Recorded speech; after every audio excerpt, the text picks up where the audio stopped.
wabarakatuh.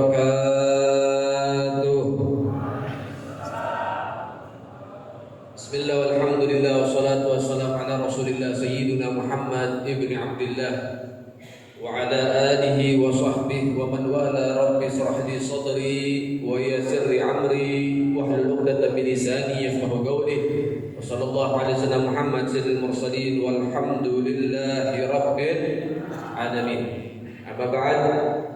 Alhamdulillah yang sama-sama kita muliakan, kita hormati, kita kagumi, kita cintai, dari para asatidz, para alim ulama, para masyayikh, para tokoh masyarakat, para muallim, para hadirin hadirat, muslimin muslimat, wabil khusus daripada keluarga besar Masjid Jami' Istiqamah. Insyaallah juga kita muliakan Dr. Habib Syekh bin Syahab, Ustaz Dr. Andas Haji Khalid Ghazali, Ustaz Haji Jabaluddin, Ustaz Dr. Andas Haji Khairuddin, Ustaz Haji Abdurrahman, Bapak Nur Khalis, dan juga Bapak Ahmad Qurtubi, dan juga yang lain yang insyaallah mudah-mudahan kita semua, nama kita, nama orang tua kita semua tercantum di setiap pintu surga Allah Subhanahu wa taala. Mudah-mudahan yang punya hajat, hajatnya dikabulkan oleh Allah, yang punya kesalahan diampuni oleh Allah, yang punya usaha diberkahi oleh Allah, yang berumah tangga sakinah mawaddah warahmah. Mudah-mudahan anak-anak kita menjadi anak yang soleh dan solehah. InsyaAllah mudah-mudahan kehidupan kita diberikan ridha oleh Allah Subhanahu wa taala. Amin ya rabbal alamin. Alhamdulillah, limpahan puja dan puji syukur kehadirat Allah Al-Malik Al-Ahad Al-Fardus Samad alladzi lam yalid wa lam yulad. Segala puji bagi Allah, Tuhan yang Maha Esa, yang Maha Tunggal, yang Maha Kuasa. Dan dialah Allah Subhanahu wa taala, Zat yang Maha Pengasih lagi Maha Penyayang, yang memberikan kasih dan sayangnya kepada setiap hamba-hambanya, yang mereka senantiasa mendekatkan diri mereka kepada Allah di siang dan malamnya. Salawat beriring salam terus kita berikan dan curahkan kepada hadratul Rasul, Imamuna wa qudwatuna wa sayyiduna Muhammad sallallahu alaihi wasallam, bi afdhalis salawat wa ta'zim, yang dengannya kita senantiasa diminta untuk bisa bersama-samanya menuju ke surga Allah Subhanahu wa taala, yang darahnya tumpah, yang air matanya menetes, yang keringatnya bercucuran hanya untuk melihat umatnya semua masuk surga bersamanya. Saudara yang dimuliakan oleh Allah Subhanahu wa taala, di dalam bulan Ramadan ini sama-sama kita masih bersemangat untuk ibadah kepada Allah, mengetuk pintu langit dengan harapan Allah menuangkan rahmat buat kita semuanya, dengan harapan Allah memberikan pandangan kasih sayang buat kita semuanya. Keluar kita dari rumah kita menuju ke rumahnya Allah, menjadi tamunya Allah Subhanahu wa taala, sehingga mudah-mudahan kita tidak keluar dari rumahnya Allah membawa tangan yang kosong, tapi insyaallah kita pulang dari rumahnya Allah membawa harapan dan kebahagiaan dunia sampai akhirat. Bergelar Rasul sallallahu alaihi wasallam, ahabbul bilad ilallah masajiduha, sebaik-baik tempat yang ada di muka bumi yang paling dicintai oleh Allah adalah masjid-masjidnya.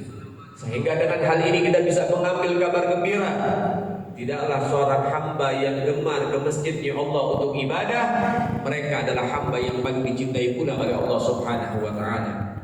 Kalau Rasul sallallahu alaihi wasallam, basirul masaina fi dhulami ila masajid binuri tamah yaumil qiyamah. Nabi juga menyatakan dalam hadisnya, kabar gembira diberikan buat orang-orang yang keluar tengah-tengah kegelapan menuju ke masjidnya Allah, maka akan diberikan cahaya yang sempurna kelak di yaumil qiyamah. Baik kita keluar di waktu Isya, kita keluar di waktu subuh, kita keluar di waktu maghrib, tujuannya ke masjidnya Allah, beribadah berjamaah, sholat di rumahnya Allah, maka Allah akan memberikan cahaya yang sempurna nanti di hadapan Allah Subhanahu wa taala.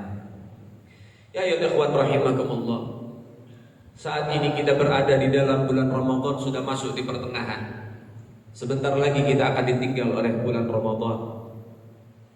Sehingga Nabi Muhammad sallallahu alaihi wasallam, beliau mengatakan syahrul Ramadan awwaluhu rahmah wa awsatuhu al-maghfirah wa akhiruhu itqum minan nar. Di dalam bulan Ramadan 10 hari pertama Allah membagi-bagi rahmat. Maka mudah-mudahan 10 hari pertama yang sudah berlalu Allah Ta'ala kucurkan rahmat buat kita semua. 10 hari kedua Allah bagi-bagi pengampunan. Maka raih pengampunan Allah di malam-malam ini, karena Allah Ta'ala membagi-bagi pengampunan buat hamba-hambanya. Sungguh rugi siapa di antara hambanya yang mereka telah kehilangan bulan Ramadan belum mendapatkan rahmat dan pengampunan dari Allah Subhanahu wa Ta'ala. Ya ayyuhal ikhwan rahimakumullah, pengampunan Allah besar, luas, dan Allah adalah Zat yang Maha Pengampun. Sehingga bila mana seorang hamba menuju Allah Ta'ala membawa dosa yang besar, ketahuilah dan yakinilah pengampunan Allah jauh lebih besar. Jangan pernah putus asa memohon ampun kepada Allah, karena Allah lebih senang, lebih cinta kepada seorang pendosa yang mereka memohon ampun kepada Allah daripada orang yang rajin ibadah namun dia sombong dengan ibadahnya. Sehingga Nabi Muhammad SAW beliau mengatakan, kullu bani Adam khata'un wa khairul khata'in at-tawwabun. Setiap umat manusia siapapun dia memiliki dosa, dan sebaik-baik pendosa mereka adalah orang yang senantiasa bertobat kepada Allah Subhanahu wa Ta'ala.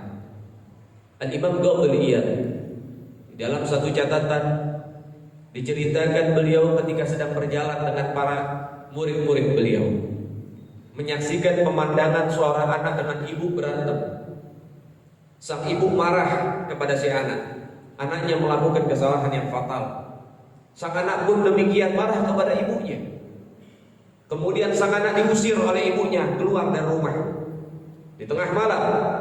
Maka sang anak keluar dari rumah. Dia ketuk rumah tetangga untuk supaya dibuka pintu buat dia bernaung. Namun sang tetangga tidak membuka pintunya. Tetangga yang lain diketuk, gak dibuka pintunya. Sampai semuanya diketuk, tidak ada yang membuka pintu buat dia. Bingung dia harus kemana di tengah malam. Lalu kemudian sang anak kembali ke rumah ibunya, namun pintu sudah tertutup rapat, saudara. Lalu kemudian sang anak berusaha mengetuk pintu tersebut, meyakini ibunya, wahai ibu, maafkan saya akui saya salah, maafkan saya. Lalu kemudian sang ibu melihat, mendengar dari balik pintu, begitu anaknya usaha untuk meyakini sang ibu supaya memaafkan anaknya, berlinang air mata menunjukkan ketulusannya, dia meminta maaf kepada ibunya. Tidak kunjung dibuka itu pintu. Kemudian sang anak terus berusaha hingga akhirnya tertidur karena kelelahan. Pipinya basah dengan air mata. Sang ibu melihat dari jendela tumpah air matanya. Ternyata rahmatnya jauh lebih besar daripada murkanya. Dibuka itu pintu, dipeluk itu anak.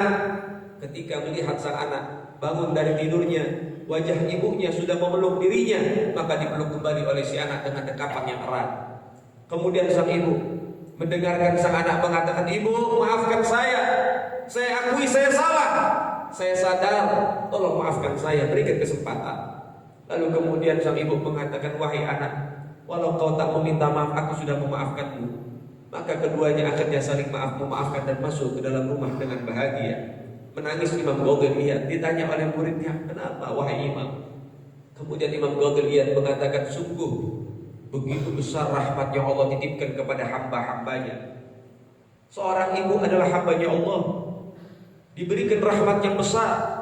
Sang anak meminta maaf, padahal sudah melakukan kesalahan yang fatal, tapi si ibu masih memaafkan si anak. Lalu bagaimana Allah, Zat yang Maha Pemaaf? Tidak mungkin seorang hamba meminta maaf kepada Allah, mereka pulang dengan tangan hampa. Pasti Allah memberikan maaf kepada si hamba. Beruntung kita menjadi hambanya Allah. Jaga baik-baik iman Islam kita. Jangan sampai kita semuanya jauh dari Allah Subhanahu wa Ta'ala. Sudah cukup jauhnya kita dengan kemaksiatan yang sudah kita lakukan. Sekarang waktunya kita tobat dan kembali kepada Allah Subhanahu wa Ta'ala. Allah betul-betul mengagungkan seorang hamba yang mereka bertobat kepada Allah. Sehingga diceritakan ada seorang hamba bermaksiat, kemudian diberikan hidayah oleh Allah, dia bertobat. Ketika dia bertobat, Allah Ta'ala puji di depan para malaikatnya, ya malaikati ishhadu, wahai para malaikatku saksikan hambaku yang bernama Fulan bin Fulan melakukan kemaksiatan, kemudian dia bertobat, saksikan aku ampuni kesalahannya. Tak lama sang hamba ketika sudah menjalankan misi tobatnya, kemudian kembali terjebak dalam kemaksiatan. Allah berikan lagi hidayah, berubah lagi itu hamba, tobat lagi kepada Allah, dan Allah melakukan hal yang sama. Saksikan wahai malaikat, hambaku yang kemarin bertobat, kemudian melakukan maksiat dan sekarang bertobat kembali, saksikan aku terima tobatnya. Terjebak dalam kemaksiatan lagi, kemudian dia tobat lagi karena hidayah dari Allah. Kemudian Allah masih melakukan dan mengatakan, wahai malaikat, saksikan hambaku yang dahulu melakukan maksiat, kemudian bertobat, kemudian maksiat, kemudian bertobat, kemudian maksiat, dan sekarang bertobat. Saksikan aku ampuni kesalahannya. Ma taqaddama wa ma ta'akhkhar. Yang awal sampai yang akhir aku ampuni kesalahan-kesalahannya. Begitulah Allah Ta'ala mengagungkan seorang hamba yang bertobat kepada Allah Subhanahu wa Ta'ala. Kita kadang-kadang gak jenuh dalam maksiat, tapi satu hal yang jangan lupa dan jangan pernah hilang dari diri kita, jangan pernah jenuh dalam bertobat. Ketika kita bermaksiat, lakukan tobat.